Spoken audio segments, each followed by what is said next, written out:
Good evening, good afternoon, good morning, wherever everybody's calling from.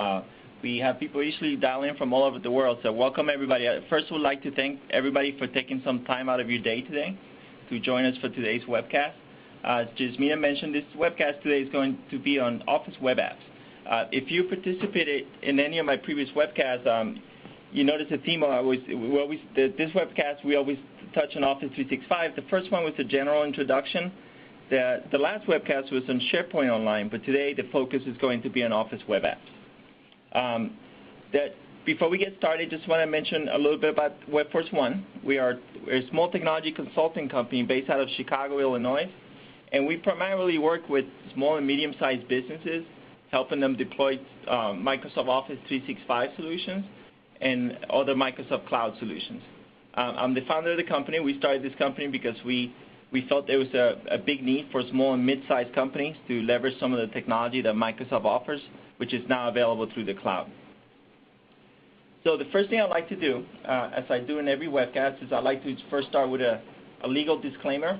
So basically, what I'd like to cover is that the information in today's webcast is basically my views, are the views of WEBFORCE1, and are not necessarily the views of the O'Reilly Media Company or Microsoft. So Office 365 and Office web apps are trademarks of the Microsoft Corporation. We, however, WEBFORCE1, we are a Microsoft partner network that's authorized to resell and provide Office 365 services. Okay, now that we got that out of the way, what I'd like to do now is go over the agenda for today. So real quick, for those of you that are new to Office 365 that have not seen it before, I'm only going to spend about 5 minutes talking about the overall description of Office 365 and the 4 main components. And this is just to give you some foundation before we start talking about Office web apps. Then I'm going to define Office web apps. One of the things I found out talking to different customers, different small, mid-sized, even large companies, they're really confused with what Office web apps is. A lot of people have the misconception that it's basically Office in the cloud, but it's not quite the entire Office suite in the cloud, and I'm going to describe that in more detail. Next, I want to talk about the integration of SharePoint Online and Office web apps, and I'll even give you some demo, and I'll show you how we can integrate the rich Office client, Office web apps, and SharePoint, so we can pretty much take our documents anywhere, and we can make edits, and we can do quick views, and we can access them from not just from your PC, but also from any device that has a supported browser.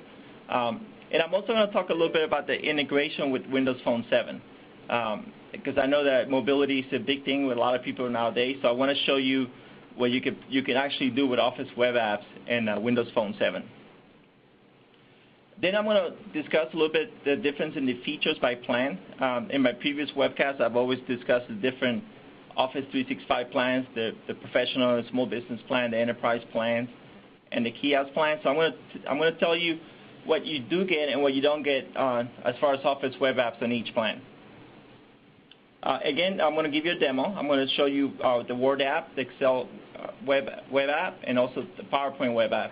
On the PowerPoint demo, I'm actually going to demonstrate PowerPoint broadcasting service, which is a new feature of PowerPoint 2010, and it works really well with Office 365.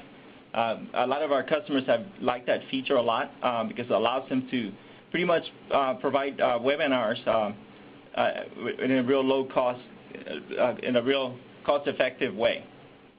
And then I'd like to also discuss co-authoring scenarios. So co-authoring is a new concept in Office web apps. It's where you can have multiple users work on the same document at the same time, and I'm going to show you a few demos on that. And then finally, I'm going to explain to you how you can get started with Office web apps. There's different ways you can do it, not necessarily just through Office 365, but you can also experience Office web apps through some other Microsoft services. And then at the end of the call, as usual, I'd like to open it up for Q&A. I'm going to just do a quick recap of what we covered during the webcast.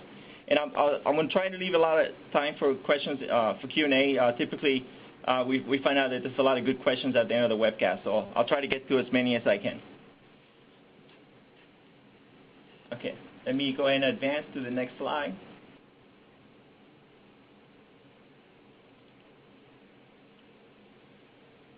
Okay, so a quick overview of Office 365. So Office 365 is basically Microsoft communication and collaboration solutions in the cloud. It's hosted as an online service. It consists of Office Professional Plus, Exchange Online, SharePoint Online, and Lync Online. I've highlighted Office Professional Plus and SharePoint Online because these are the two components that really integrate that impact how we're going to use Office web apps. So the Office Professional Plus is not available in every plan. It's only available to the enterprise plans. And basically what that is a subscription service to the entire suite of Office Professional client applications. And it's on a pay-as-you-go basis. So you don't pay for the entire license up front. You just pay as a subscription service. Exchange Online is basically your ability to get email, Outlook. Instead of deploying an Exchange server on-premise, you can have Microsoft host it for you. And then SharePoint Online, it's basically SharePoint Server 2010 hosted on the cloud and allows you to do document management, team collaboration, project sites. And as you'll see today, it's also going to allow you to take your documents everywhere and even edit online on the browser. And then finally, Office 365 also includes Lync. And Lync Online is it's an instant messaging for audio, and it's also audio. And it's PC to PC audio and video communications. And I'm going to show you during the demo, I'm actually going to use Lync when I start doing the co-authoring scenario. So I'm actually going to contact one of my colleagues through Lync, share a link, and then we'll be able to see the co-authoring in action. So, and the beauty about Office 365 is that it's all these services all on a single platform. So you have one portal that you log into to manage all these services.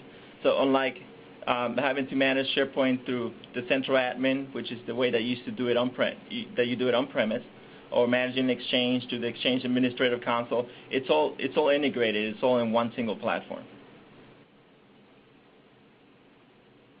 Okay, I'm going to advance to the next slide. So what is Office Web Apps? So there's a lot of misconception out there.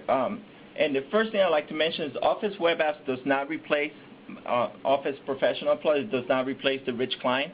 Office Web Apps is an extension to that. It's merely an online companion to Word, Excel, PowerPoint, and OneNote applications. Notice I didn't mention all the Office 2010 applications. So right now, Office Web Apps applies only to those four, to Word, Excel, PowerPoint, and OneNote. So it's a way that allows you to access, edit, and share your files through the browser. And from almost anywhere. I say from almost anywhere because it has to be through a supported browser. So right now it supports Internet Explorer, Firefox, and Safari. And this also includes the iPad. So if you have an iPad, you can actually access your Office documents through a SharePoint Online application, or even through one of the other methods, which I'm going to describe later. One benefit of Office Web App is that the Office client is not required on the computer in order to view or edit documents. So if you happen to be on a PC that doesn't have Office installed, you can still access it through your browser. Like I mentioned before, you can also access it through an iPad, through a mobile phone. And another benefit is it's always up to date, so there's no upgrades required. So when Microsoft releases the next version of Office, you're not required to install or download new software. So again, it's not the full version of Office 2010. So it's not. It doesn't include Publisher. It doesn't include some of the other Office client applications. It's strictly Word, Excel, PowerPoint, and OneNote.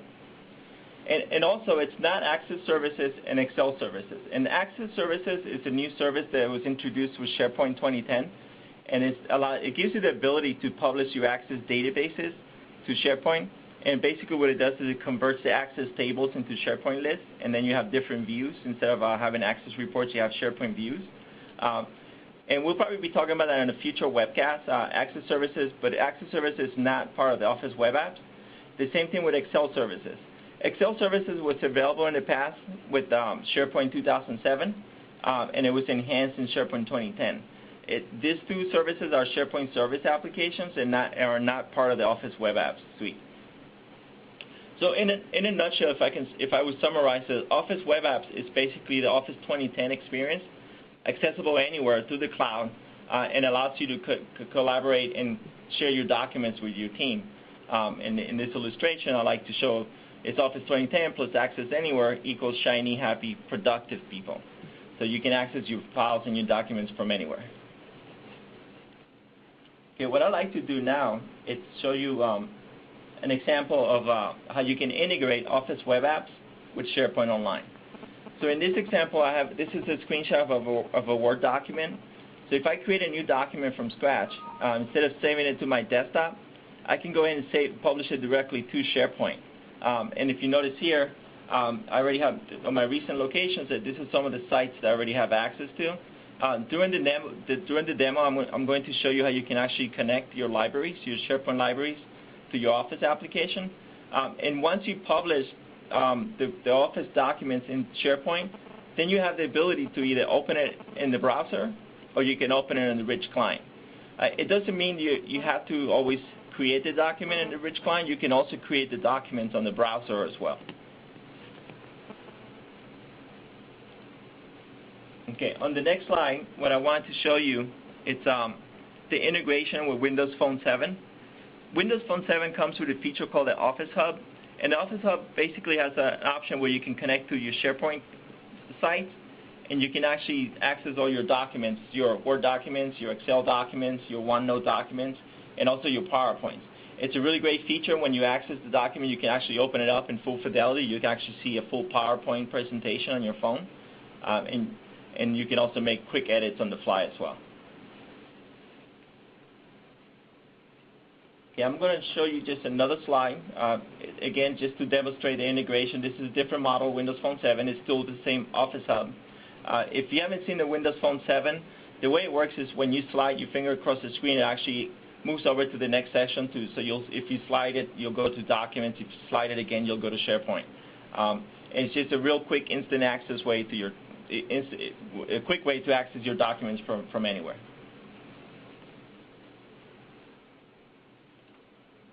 Okay, so what are the differences in the different plans in the different Office 365 plans? So if we start with the most basic plan, which is the P1 plan, it's Office 365 for professionals and small business. With this plan, Office Web Apps is included. So it allows you to open and edit your documents. You can do pretty much everything that you do in all the other plans. So I'll show you in a minute, but the Office 365 Enterprise plans give you some additional services, mainly on the SharePoint side. So I'll show that to you in a minute when I start explaining the Enterprise plans. So the P plan, it gives you Outlook, it gives you SharePoint, it gives you Lync, and it's $6 per user per month. When you log into the administrator portal on the P plan, you'll notice immediately on the team side you can actually start working with Office web apps immediately. You can actually create Word, Excel, PowerPoint, OneNote right from within the browser, and it would save it directly to your team site.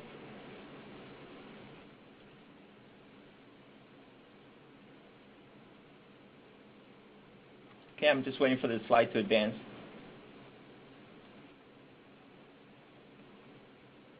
Okay, on the Office 365 Enterprise plans, one second, I notice it's not refreshing. Okay, there it is. Okay, so on the Enterprise plans, if you notice with the E1 plans, you have email, collaboration, conference, and IM. You also have Office web apps, but it's limited. If you want the full access to Office web apps, you would have to upgrade to the E2 plan. An E2 plan gives you everything on the E1 plan plus the full functionality of Office web apps. In addition, if you want to do, I mentioned earlier, Access services and Excel services, those services are only part of the E3 plan.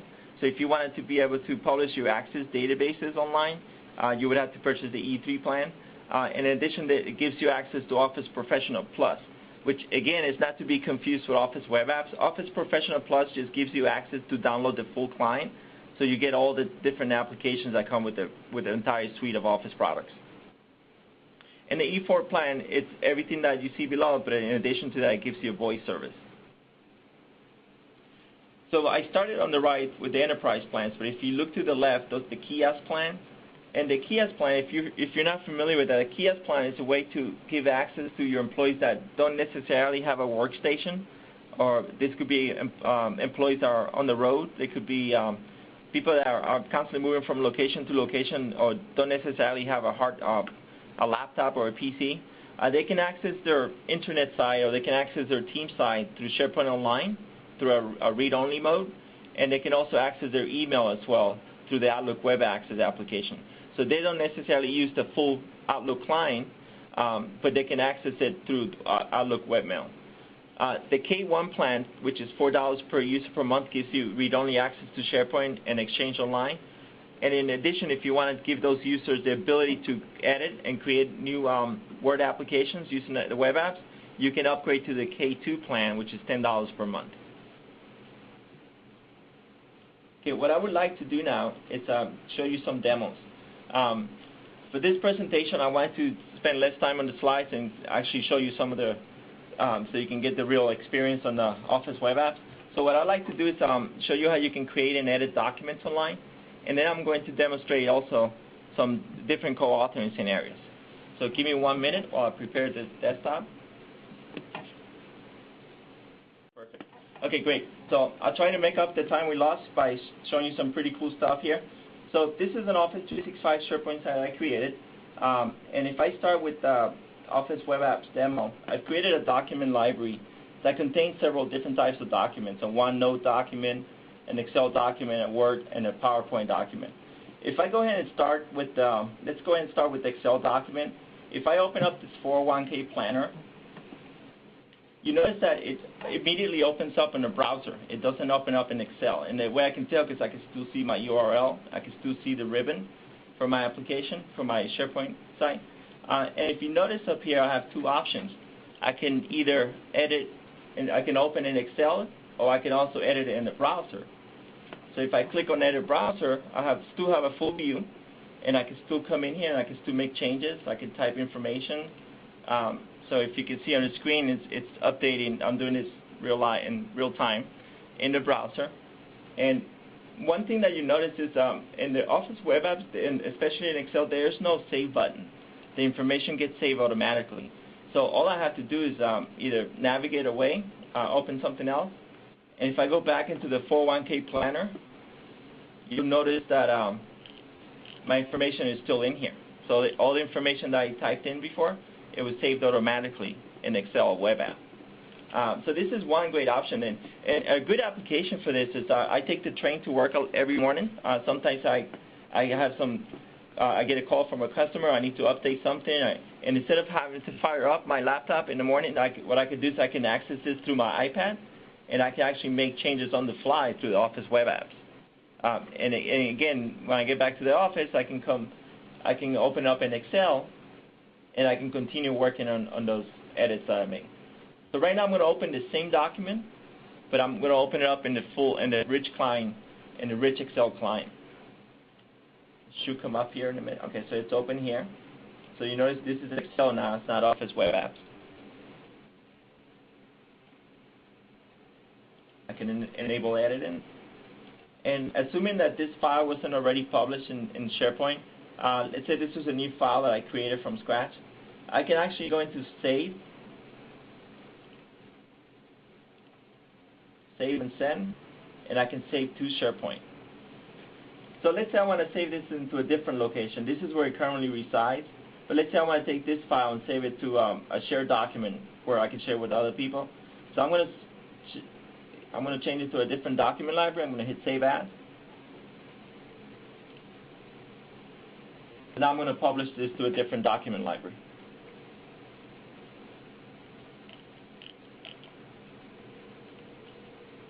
And so if you notice now, I'm not in Office Web Apps anymore. I'm actually in the Shared Documents library. So if I click here, you'll see a different set of documents here. Another thing I wanted to show you with Excel Web App is so you don't get the full rich view, but you don't lose a lot as well. So for example, I don't know if you're familiar, if everybody on the call is familiar with Spark Lines. Spark Lines is a new feature that was introduced in Excel 2010. In Office Web Apps, you can still see Spark Lines. So this is a sample document that I created that has spark lines. And if you see on the trend column, these are the spark lines. If I go to edit this in the browser, and I change some of my sales figures here, let's say, for example, I'm going to change speakers. and it's in April, we, instead of $4,000, we actually had $6,000 in sales. As I update it, you're going to notice on the screen that the spark line is going to change as well. Let's say that for some odd reason in February we didn't sell anything. I'm going to put 0 here, and you notice the spark line keeps modifying on its own. But then in March we had a crazy month. We sold $10,000 worth of speakers. And as I hit tab, you notice the spark line is automatically updating. And this is done on the browser, not on the rich client. It's an excellent way to do a lot of sales figures and see the trends, and again, it's on the browser so you can share with anybody that has access to your team site. Okay, one thing I would like to do now is I'm going to invite Sylvia, my colleague, to go ahead and open up this application. If you notice right now, it's only one person editing. So what I'm going to do is I'm going to take the Lync. I'm going to open up Lync. So I notice Sylvia is available. Our status is green, so I'm going to double click here. And I'm going to say, can you please update I'm going to ask you to update the webcams figures.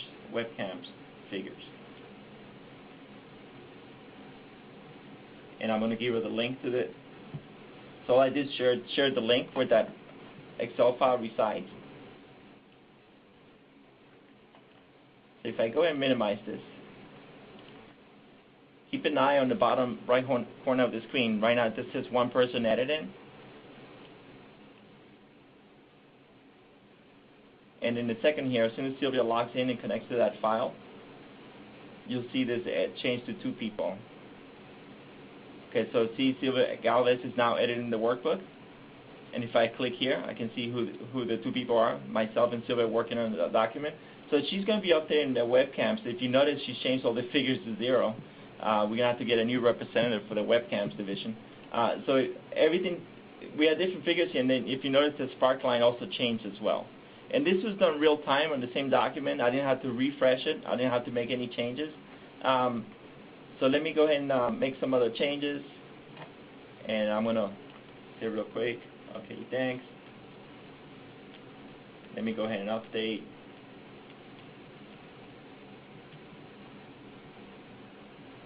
So I'm going to go back in here. I'm going to change the figures one more time. 5,000, 6,000. And if you notice, the spark line is updating again. And this was all done in real time. And the file is saved. So if I were to exit out of here, and I open it up again, so this was under Share Documents. It was hardware by month. And if I open up the document again, you'll notice that the figures that I used earlier are here. Actually, yeah, Share Documents. So if I go back to Office Web Apps Demo, another thing I can do is I can also launch the PowerPoint presentation from the browser. So in this case, I'm going to do I'm going to open up the Teamwork presentation.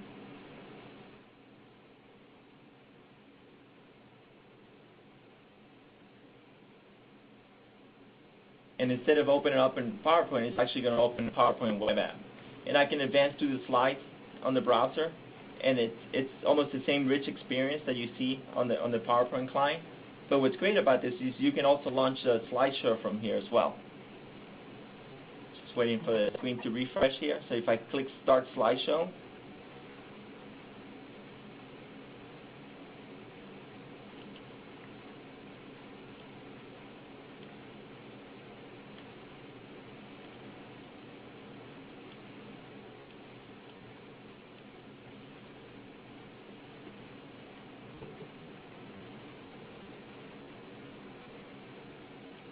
so because here's the PowerPoint presentation, and I can just advance to the slides like I normally would on a PowerPoint application. So let me go ahead and exit out of here. One thing I like to demonstrate also, it's a new feature in the Office. It's in SharePoint 2010. It's also a part of Office PowerPoint 2010. It's called the PowerPoint Broadcasting Service. And the first thing to know about the broadcasting service, you cannot launch it from the web app. You have to start it from the rich client. So let me go ahead and minimize this for a second. Let me close out my Excel file. And I'm going to launch a different PowerPoint that I have on my desktop.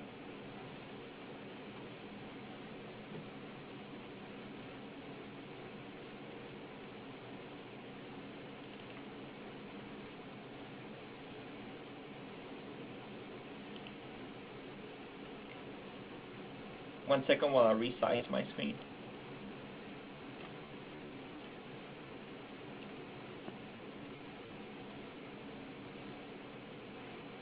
So let's say this is a presentation that I want to share with my team, but I don't particularly have live meeting or GoToMeeting or some other kind of sharing service.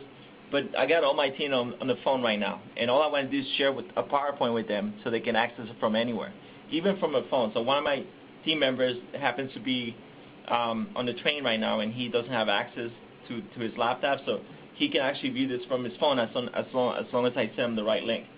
So what I'm going to do is I'm going to go into slideshow. This is within PowerPoint 2010, the rich client, not the web app. And what I like to do is I want to broadcast a slideshow. So I'm going to click this icon here, broadcast slideshow. And I have different options here. So I can either use the default broadcast service, which is a public service that's available through Microsoft. Anybody that has PowerPoint 2010 can use this service. I noticed there's a little delay on the screen, so I'm going to pause for a second while I catch up here. Okay, so you can use the public service here. You can also change your broadcast service. And if you have SharePoint 2010 installed on your premises and you have the Office Web Apps application installed, you can do this using your server. You can also do this through an Office 365 special site collection that's used for broadcasting PowerPoint. In this case, I'm going to use the public service, and all that's required for you to access this. So if anybody on the call actually wants to see this on your browser, if you have two screens, if you just want to open up a new browser, I'll give you the link here for a second. So I'm going to use the public service. I'm going to click Start Broadcast. It's going to connect to the cloud, to the Microsoft Public Broadcasting Service. And what I'll do is, since that link is available,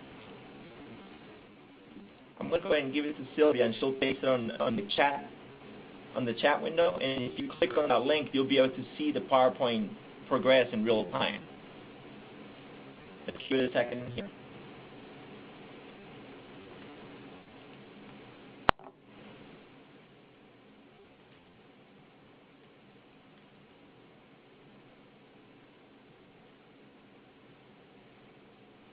Okay, it's almost there.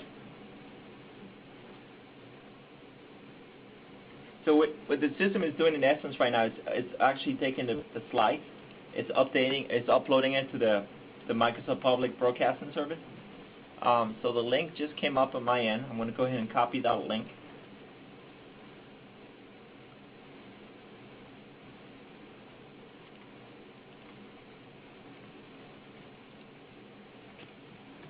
So Sylvia is going to go ahead and paste that into the chat window. So if you'd like to open that up, you'll be able to follow along.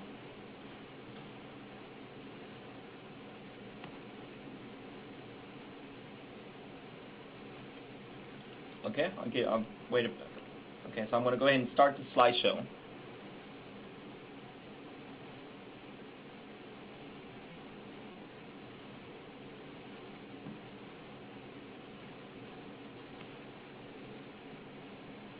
So there's a bit of a delay on the webcast, so I'm just waiting. I'm waiting for to get caught up to that point.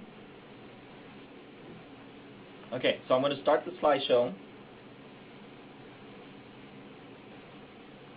And if you open up that link through on a separate browser, not looking into the webcast, I'm going to go ahead and advance to the next slide now.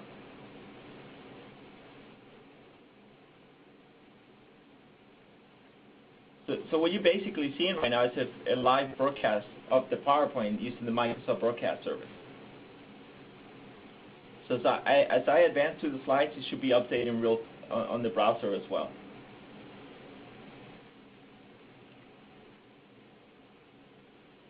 Okay, I'm going to go ahead and stop. So I'm going to escape out of here. I'm going to return to the rich client.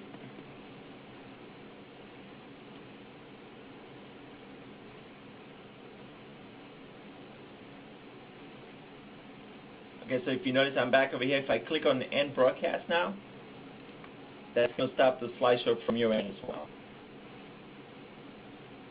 Okay, and again, this is something that's available for free to everybody that has PowerPoint 2010.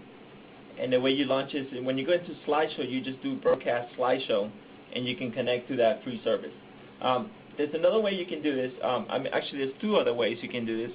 One is if you have a SharePoint 2010 server installed at your company. The other way is you can actually create within Office 365. Let me go ahead and log into my portal real quick, and I can show you. If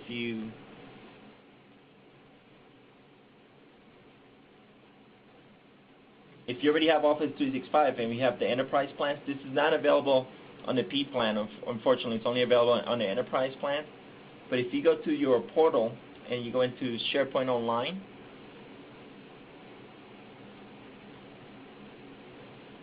and what I'm going to do is I'm going to create a new site collection. If you haven't seen it yet, this is the Administration Center for SharePoint Online.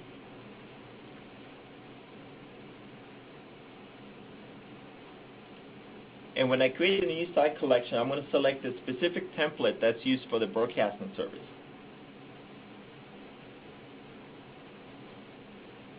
So I'm going to click on New, Private Site Collection.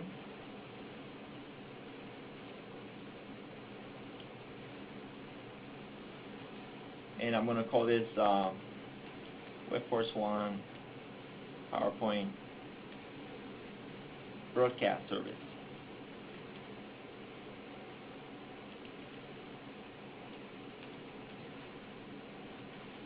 PowerPoint.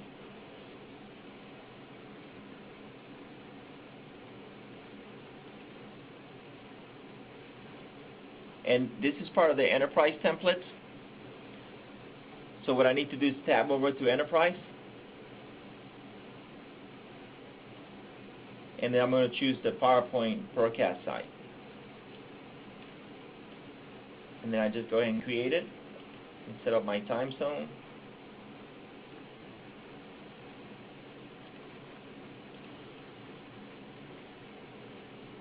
And I'm going to allocate some space. I'm just going to give it 2 gig. I'm going to hit OK. So this is going to go ahead and provision a new site collection. And if you participated in my previous webcast on the SharePoint Online, one of the biggest differences between the P plans and the enterprise plans is on the P plan you only have one site collection, and that's why you're limited and you can't do the PowerPoint broadcast service. But on the enterprise plans, you can create multiple site collections. As you notice here, I have different site collections that I use for different purposes. But in this case, if you notice here, this is one I created earlier for the demo. But if I scroll down a bit, you'll see that it's being created right now. So if I take that URL, that webpartners.sharepoint.com/PowerPoint, that could be my own private PowerPoint broadcasting service. So when I launched that PowerPoint application earlier and I launched the broadcasting service, I can, instead of using the public service, I can use this link here that I can only share with my team. So you can do that for privacy reasons or even for performance reasons. So if everybody's sharing the same, if you're sharing it with all the same users of your Office 365 tenant, it'll be a bit faster. So I can take this link here.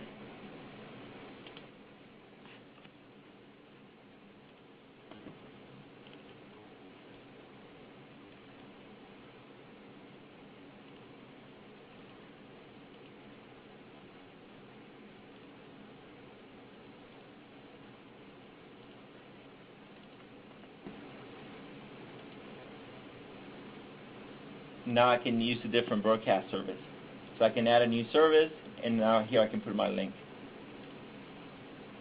So now I got my own private site that I can use for broadcasting PowerPoint.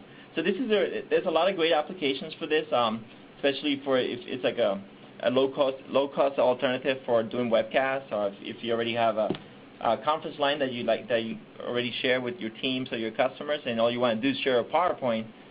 You can use this service alongside that conference system. So that's all I wanted to show you on the broadcasting service. I'm sure there's going to be a lot of questions on this. Let me go ahead and exit out of here, and I would like to return back again to the demo site I created. which was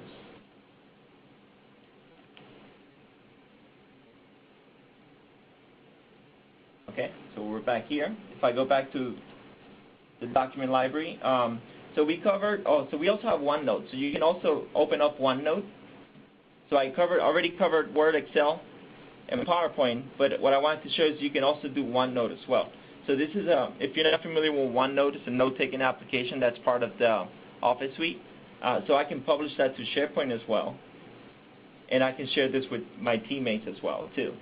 And we can do co-authoring scenarios here as well. So I covered the 4 different applications. I covered PowerPoint, Excel, OneNote,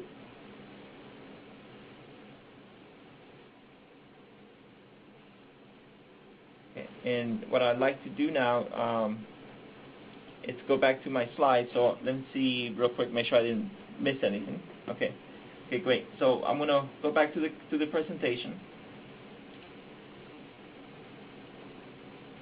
Let's do quick recap here. So what I wanted to do now is actually talk about the different ways that you can access web apps. So Office web apps is not limited. It's not just limited to Office 365, but you can also access Office web apps through different methods. And one of those methods is you can actually go to SkyDrive. And SkyDrive, if you're not familiar with it, it's a free service that's been available for a few years now. It's not really targeted for businesses, but SkyDrive is really for consumers. It's for personal, for individuals. So here's an example of my SkyDrive that I use for my own personal documents. If you upload an Excel, a Word, a PowerPoint, or OneNote app file here, when it opens up, it automatically uses web apps. And if you want to try that service, it's a free service to Microsoft. You can just go to skydrive.com, and it will redirect you to skydrive.live.com. So it's part of the Microsoft Live services. Another way that you can actually access web apps is through a beta site that Microsoft has right now. It's called docs.com. And it also provides a lot of interesting templates that you can download and play with.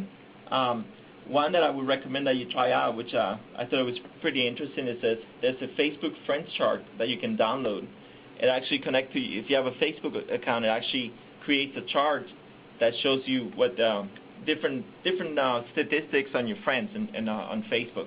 So it's pretty cool if you want to check it out, and it gives you an opportunity to play with Excel web apps. And you can just go to docs.com for that. And then, of course, the other ways, if you access it through Office 365, if you don't have an Office 365 account already, you can actually go to our website at www.webforce1.net, and there's a link on the top, Try Office 365. If you click on that link, it's going to give you 2 options. You can either sign up for a trial for the P1 plan, which is the Professional and Small Business plan, or you can also request a trial for the Enterprise plan, which is the E1 through E4 plans.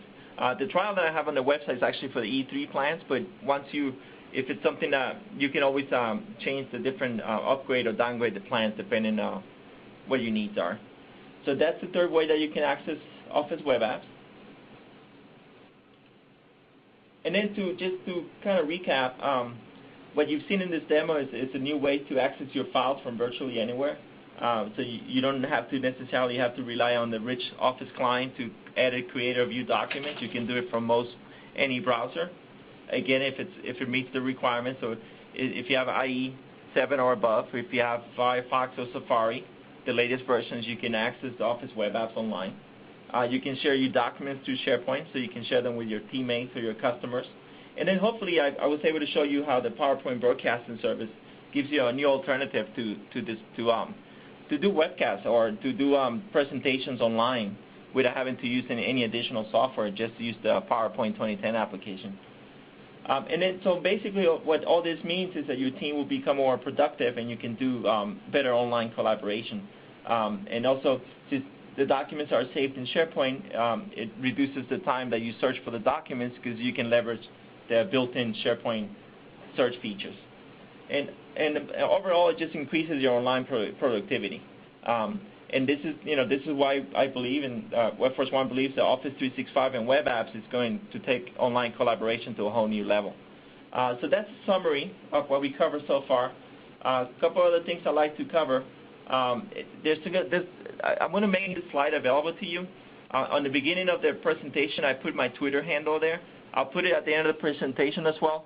What I normally do is I actually publish the slides on SlideShare, and then I put a link on Twitter. Or you can also contact us through the website, and I'll be glad to send you a copy of the slides as well.